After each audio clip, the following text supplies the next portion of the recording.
There you go. Grant has done my hard work for me. Thank you very much, Grant. I was just trying to look it up myself while I was chatting away. But Grant has done the hard work for me, and he scored 55 goals for that record-breaking season in 2021-22. And that was in all competitions. So I very, very much appreciate you doing the legwork for me behind the scenes there, Grant. And I think, you know, for a first season with Harry Kane, I think, let's be honest, Harry Kane is a striker and Bayern a squad more than capable of creating 55 goal-scoring opportunities for Harry Kane quite comfortably. And he's quite capable of scoring 55 goals in a single season in all competitions. But I think expecting that in this first season would maybe be setting the bar a little too high. Because really, it's about the positive impact he's going to make on the likes of Jamal Musiala and Serge Gnabry as well. Release them, because Jamal Musiala last season at times was carrying the responsibility of scoring the goals. Then Eric Maxim Choupo-Moting kind of took over that burden. But Harry Kane loves scoring goals, loves playing as the lone striker, and will happily accept that responsibility. And his main aim, if you listen to some of the interviews he's given since joining the club, one of his main aims is to make the teammates around him better as well. It's a very humble and admirable and noble way of going about things. But if you look at his time with Tottenham, Harry Kane was a superstar player, but also put a lot of focus on helping improve those around him. And it wasn't this out-and-out selfish striker. Harry Kane not in attendance today on account that he became a father for the 4th time on Sunday. And as a result, he won't return to Sebener until tomorrow. But there is good reason for him not being in attendance today. Although it is a shame. It would have been lovely to see Harry Kane in what would have been his first live training session on the Bayern channels today. But there will be plenty of opportunities, I have no doubt.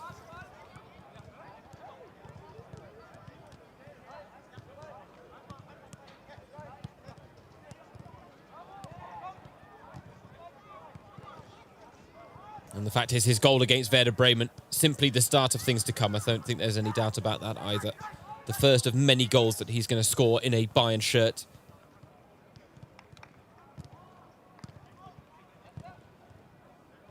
Joshua Kimmich also pleased with the response that Bayern showed in that defeat.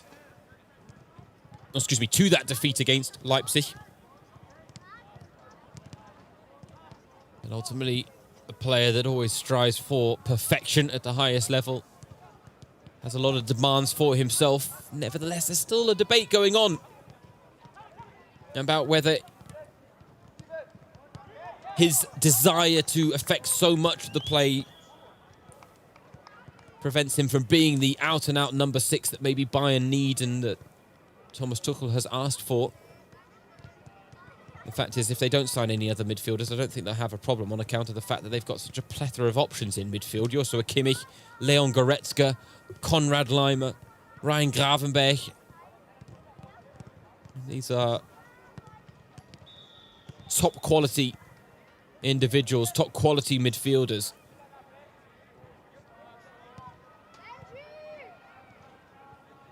Yeah, Alexander asking what Bayern's next fixture is. I can tell you it's a home game against Augsburg on Sunday, the first time the Allianz Arena will open its doors for a Bundesliga fixture this season.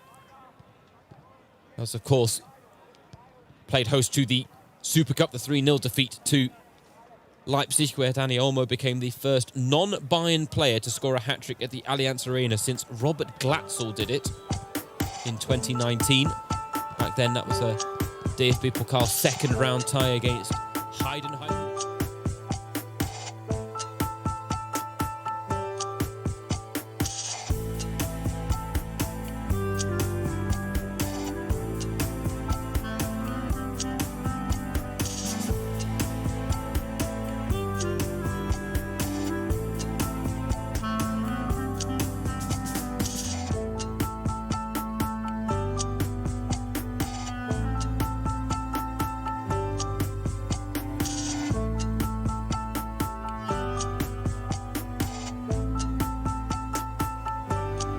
Bundesliga became the 57th team to compete in Germany's top flight, making their debut on the weekend against Wolfsburg. It did end in defeat, but nice to have a bit of a romantic story with Heidenheim in Germany's top flight this season. Nevertheless, they won't have fond memories of facing Bayern after that cup defeat, but Robert Glatzel no longer on their books. It was an incredible match, I remember. Bayern winning the high-scoring affair in the end, but Heidenheim gave such a good account of themselves. With the sun beating down here at Zebener Strasse, very important to keep everything hydrated. That's not just the players.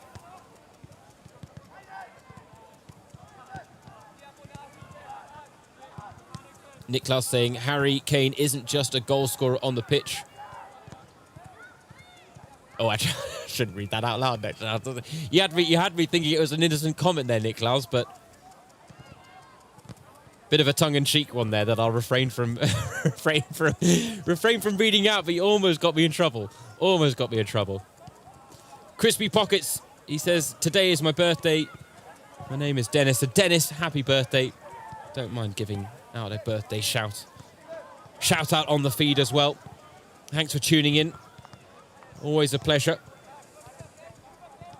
Personally, I just love hearing from as many Bayern fans as possible during these things. I think there's some great discussions that we've had in the past.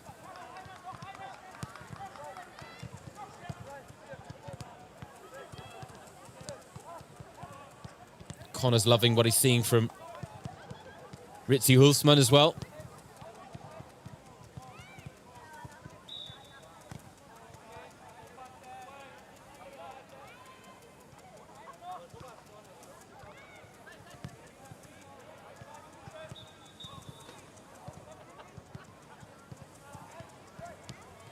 Connor also asking the question of whether Bayern will win the Champions League this season.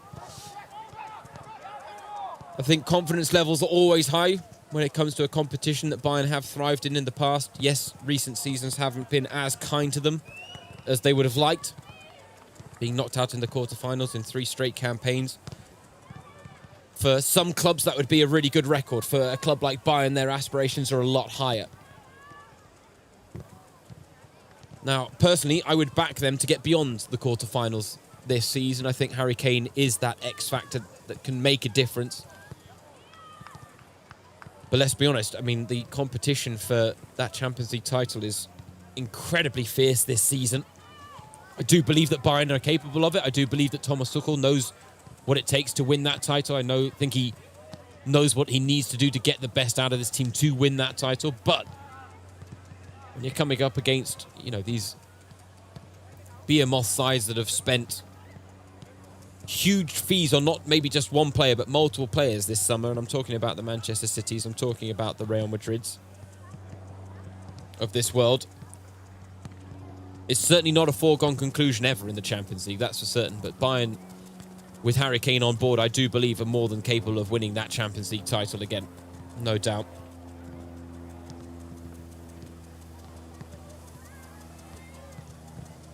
Got people tuning in from Sweden, from Malta. Paul asking why Gnabry didn't play against Werder Bremen. He was carrying a knock, Paul. That's why he wasn't in the matchday squad. He is in training, though, today, which suggests that he'll be back for that game against Augsburg on Sunday. Alexander saying Thomas Tuchel really got us scared on the first match against Leipzig. We almost felt he wasn't good anymore. Well, that is the fickle nature of the world of football.